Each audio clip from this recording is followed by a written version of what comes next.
Sir, Jaganmohan Reddy YS షర్మిలకు భారీ offer ఇవ్వబోతున్నాడని, దానికి అనుగుణంగానే వైవి సుబ్బారెడ్డిని రాయబారిగా షర్మిల దగ్గరికి పంపించారని, కొన్ని ప్రతిపాదనలు చేశారని, కానీ ఆ ప్రతిపాదనలకు వైఎస్ షర్మిల నో చెప్పారంటూ ఒక వార్త ఇప్పుడు సోషల్ మీడియాలో చక్కర్లు కొడుతూ ఉంది.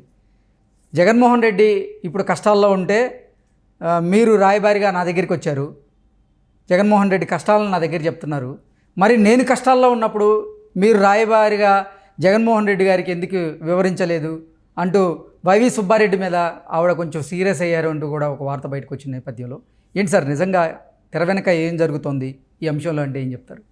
వైఎస్ కుటుంబంలో పంచాయతీ, రాజశేఖర్ రెడ్డి ఫ్యామిలీ గూడు పుఠాని, అన్నా చెల్లెళ్ళ మధ్య చిచ్చు గత 5 ఏళ్లుగా ఎడముఖం పెడముఖం మనం చూసాం. ఇన్నాళ్ళు షర్మిలను వదిలేశారు. అవును, షర్మిల కుటుంబాన్ని పట్టించుకోలేదు. షర్మిల కూడా అందరితో పాటు జగన్ బాధితురాలిగా మారింది. తల్లేమో విజయమ్మ అటు కొడుక్కి చెప్పలేక ఇటు కూతుర్ని ఒప్పించలేక ఆమె సతమతం అయ్యారు, ఇబ్బందుల్లో పడ్డారు. ఈ పరిస్థితుల్లో ఇప్పుడు ఆమె ఏంటి, షర్మిల కాంగ్రెస్ పార్టీలో రేపు చేరబోతున్నారు. ఢిల్లీ వెళ్ళి రాహుల్ సమక్షంలో, సోనియా సమక్షంలో ఆమె 3 రంగుల కండువా మళ్ళా కప్పించుకుంటున్నారు. ఆంధ్రప్రదేశ్ కాంగ్రెస్ బాధ్యతలు కూడా ఆమెకే అప్పచెబుతారు. ఏదో ఒప్పందం రాజ్యసభకు పంపించేటట్టు, లేదు కడప లోక్సభకి రేపు కాంగ్రెస్ అభ్యర్థిగా షర్మిలే బరిలో దిగుతున్నారు. ఇలా మనం చూసాం కథనాలు, రాజకీయ వదంతులో. మొత్తానికి మనకి నిప్పులేందే పగ రాదు కదా. ఇప్పుడు కడప ఎంపీ సీటుకి భారతీరెడ్డే వైసీపీ క్యాండిడేట్గా వేయబోతున్నారని, అవినాష్ రెడ్డిని కూడా ఆగమని భారతిరెడ్డి కంటెస్ట్ చేస్తారని ఒక ఇది నడిచింది. అవును, అంటే షర్మిల గారు కనుక ఒకవేళ కడప ఎంపీగా పోటీ చేస్తే ఆమెపై పోటీకి వైఎస్ భారతిరెడ్డి సిద్ధమవుతున్నారు, వైఎస్ఆర్సీపీ నుంచి కడప ఎంపీగా వైఎస్ భారతిరెడ్డి పోటీ చేయబోతున్నారంటూ కూడా గతంలో కొన్ని వార్తలు వచ్చినాయి. కాదు, అది రివర్స్. భారతిరెడ్డే ఎంపీగా వేయబోతున్నారు, భారతిరెడ్డి ఎంపీగా వేయబోతున్నారని ఇప్పుడు షర్మిల కాంగ్రెస్ తరపున వేస్తోంది. ఓకే, షర్మిల కాంగ్రెస్ తరపున దిగితే నేను ఎందుకని చెప్పి భారతిరెడ్డి సర్దుకున్నట్టు తట్టాబుట్ట. ఓకే, మళ్ళీ అవినాష్ రెడ్డినో ఎవరో ఒకరిని ఇచ్చేసుకోమని ఇప్పుడు షర్మిలతో రాయబారానికి వైవి సుబ్బారెడ్డిని పంపించినట్టు. ఓకే, ఇది మనకి ఇప్పుడు ఇవాళ మన కబురు ఏంటి, సుబ్బారెడ్డి వెళ్ళి అమ్మ ఇదంతా మన కుటుంబం, మరి నువ్వు ఇలా చేయకూడదు కదా, అన్న ఇలా అంటున్నాడు అని చెబితే ఇప్పుడేంటి కొత్తగా నన్ను మన కుటుంబం అంటున్నారు. నేను మన కుటుంబంలో మనిషిని కాదనే కదా గత 5 ఏళ్లుగా నన్ను వదిలేసింది, నన్ను పట్టించుకోంది నా కష్టాల గురించి. ఇప్పుడు నేను ఆ రాజశేఖర్ రెడ్డి వారసత్వ దీంట్లో నేను మరి కూతురునే కదా, నాకు ఆస్తుల పంపిణీలో అన్యాయం, రాజకీయ వారసత్వం పంపిణీలో అన్యాయం. నేను కష్టపడ్డాను కదా పార్టీ కోసం, నేను కూడా 3000 కిలోమీటర్లు పాదయాత్ర చేశాను. అన్న జైల్లో ఉంటే నేను పాదయాత్ర చేసి, నేను నడిచి మరి 18 ఉప ఎన్నికల్లో 15 ఉప ఎన్నికలు గెలిపించాను. మరి నాకేం దక్కింది? కడప లోక్సభ ఇచ్చారా, లేదు వైసీపీ రాజ్యసభ పరిమళనత్వానికి ఇచ్చారే, మరి నాకు ఇవ్వకూడదా? అంటే చెల్లికి రాజ్యసభను పంపితే తప్పేంటి? ఇప్పుడు రాజశేఖర రెడ్డి ఇలా చేయలేదు కదా. రాజశేఖర రెడ్డి లోక్సభకి వెళ్తే తమ్ముడు వివేకానంద రెడ్డికి అసెంబ్లీ పంపాడు. తను పులివెందుల అసెంబ్లీకి వస్తే తమ్ముడు వివేకానంద రెడ్డిని కడప లోక్సభకు పంపాడు. ఆ అన్నదమ్ములు అలా ఉన్నప్పుడు ఈ అన్న చెల్లిగా నాకేం చేశాడు అనేది ఆమె ప్రశ్న సహేతుకమైనదే కదా, రీజన్ ఉంది కదా దాంట్లో.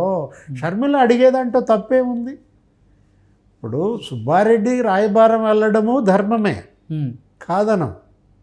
ఏంటి ధర్మం చెప్పమ్మా, అన్న కదా అధికారంలో ఉంది, చెల్లిగా మరి నువ్వు అన్న అధికారానికి గండి కొట్టకూడదు అని బాబాయ్ వెళ్ళాడు. ఓకే, ధర్మం గురించి మాట్లాడుతున్నావు, మరి చెల్లిని చూడాల్సిన ధర్మం అన్నదే కదా. చెల్లికి ఇంటికి పిలిచి చీర సారే పట్టడం అనేది అన్న ధర్మం కదా. మరి పెట్టాడా? నా చీర ఏది, నా సారే ఏది అని అడుగుతోంది. ఆమె అడిగే చీర సారా ఏంటి? కడప లోక్సభ లేకపోతే రాజ్యసభ. అక్కడ అన్న ధర్మం పాటించినప్పుడు ఇక్కడ చెల్లి ధర్మం ఎందుకు పాటిస్తుంది? ధర్మం ఎవరికైనా ధర్మమే కదా. ఇప్పుడు అన్న ధర్మం అన్న పాటించాడా అని అడిగింది, పాటించలేదు. కాబట్టి చెల్లిగా నా ధర్మం నేను నిర్వర్తిస్తాను, నా మానాన్ని నన్ను బతకనియండి అంటోంది. నా జోలికి రావద్దు అని చెప్పి సమాధానం చెప్పినట్లుగా షర్మిల మనం విన్నాం. నా మానాన నన్ను బతకనివ్వండి అనే కోరిక కూడా కొంచెం మరి కష్టమే. ఎందుకని వివేకానంద రెడ్డి చూసాం కదా, బాబాయిని బాబాయ్ మా నాన్న బతకనిచ్చారా?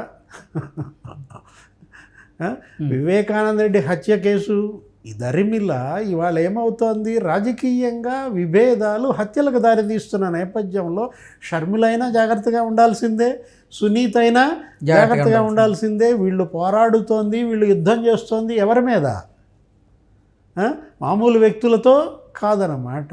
ఇప్పుడు బ్రదర్ అనిల్ కుమార్ మీరు చూశారు, చాలా విభేదాలు వచ్చేసాయి. ఆంధ్రప్రదేశ్కు బీసీ ముఖ్యమంత్రి కావాలన్నాడు. ఎవరు? బ్రదర్ అనిల్ కుమార్ విశాఖ క్రైస్తవ మిషనరీస్ అక్కడికి వెళ్ళినప్పుడు మా బావమరిది నాకే 2.5 ఏళ్ళు అయిందన్నాడు. 2.5 ఏళ్ళుగా బావగారిని తాడేపల్లి ప్యాలెస్కి పిలిపించలేదంటే ఎంత గ్యాప్, ఎంత దూరం జరిగారో ఇక అర్థం చేసుకోండి. ఇప్పుడేదో ఎలక్షన్కి 2 నెలల ముందు ఆ అమ్మాయి రేపెళ్ళి కాంగ్రెస్లో కండవా కప్పించుకునే ముందు రాయబారం నడిపితే ఆ రాయబారం సక్సెస్ అవుతుందా? ఇప్పుడు సుబ్బారెడ్డి ఏంటి, అతని ధర్మం అతను నిర్వహించాడు. అయినను పోయి రావాలే హస్తినకు. మళ్ళీ నేను వెళ్ళకపోతే ఎక్కడ కోపం వచ్చుద్దో జగన్ రెడ్డికి. రేపు పొద్దున ఆయనకు లోక్సభ ఒంగోలు ఇస్తాడంటున్నారు. మళ్ళీ ఇచ్చే ఒంగోలు లోక్సభ చీటీ ఎక్కడ చూస్తాడో అని సుబ్బారెడ్డి ఎల్లుండొచ్చు రాయబారంగా. ఇప్పుడు ఒంగోలు లోక్సభ ఏమవుతుంది? మాగుంటకి ఇవ్వాలా సుబ్బారెడ్డికి ఇవ్వాలా అంటే మాగుంటకి ఇవ్వమని బాలినేని శ్రీనివాసరెడ్డి పట్టుబడుతున్నాడు. బాలినేనికి సుబ్బారెడ్డికి మధ్య విభేదాలు. అవును, బాలినేని తొక్కుతున్నారు రాజకీయంగా ప్రకాశం జిల్లాలో. ఈ పరిస్థితుల్లో జగన్ ఏం చేశాడు? బాబాయికే ఇద్దామనుకున్నాడు, సుబ్బారెడ్డికే. బాబాయికి ఇచ్చేటప్పుడు ఈ కండిషన్ పెట్టాడు. ఏది? వెళ్ళి మరి ఆ రాయబారం ఏదో తెలుసుకురా, నీకు సీటు తీసుకోవాలి. ఇప్పుడు ఆ రాయబారం తేలేది లేదు, మరి సీటు సుబ్బారెడ్డికి ఇస్తాడో లేదో తెలియదు. మొత్తానికి సుబ్బారెడ్డి పరిస్థితి మాత్రం ముందు నుయ్యి వెనక గొయ్యే. ఇందాక మనం అనుకున్నట్టు అటు షర్మిలకి చెప్పలేడు, ఇటు జగన్మోహన్ రెడ్డిని కూడా ఒప్పించలేడు. ఈ పరిస్థితుల్లో ఏం చేస్తాడు? ఏదో విధంగా కాలం నడిచిపోతే చాలు, ఒంగోలు ఎంపీ అయిపోయి నేను కూడా లోక్సభకి వెళ్తే చాలు అనేది లోక్సభ. ఆ రాజకీయం అన్నమాట. సుబ్బారెడ్డి రాజకీయం సుబ్బారెడ్డి ఆడుతున్నాడు. జగన్ రెడ్డి, భారతీరెడ్డి, తాడేపల్లి ప్యాలెస్ రాజకీయం దాని రకంగా అది జరుగుతోంది. ఇప్పుడు షర్మిలదేంటి? జీవన్మరణ సమస్య. రాజకీయంగా షర్మిల ఇప్పుడు గనక తప్పటడుగు వేస్తే ఇంకా ఆమె రాజకీయ సమాధి ఆల్రెడీ నీకు తెలంగాణలో దెబ్బతింది. వైఎస్ఆర్ టీపీ పెట్టి అది ఒక 2 ఏళ్ళు నడపలేక దాన్ని కాస్త కాంగ్రెస్లో విలీనం చేసినప్పుడు ఇప్పుడు కాంగ్రెస్ పార్టీ ఆంధ్రప్రదేశ్ ఇన్ఛార్జి బాధ్యతలు కనుక అప్పచెపితే సోనియా రాహుల్ ఆ బాధ్యతలను నిర్వహించాలి, తన తండ్రి ఆశయాన్ని నెరవేర్చాలి, రాహుల్ గాంధీని ప్రధానమంత్రి చేయడం కోసం మరి షర్మిల కూడా తండ్రి బాటలో నడవాలి. Okay sir, thank you sir. నమస్తే.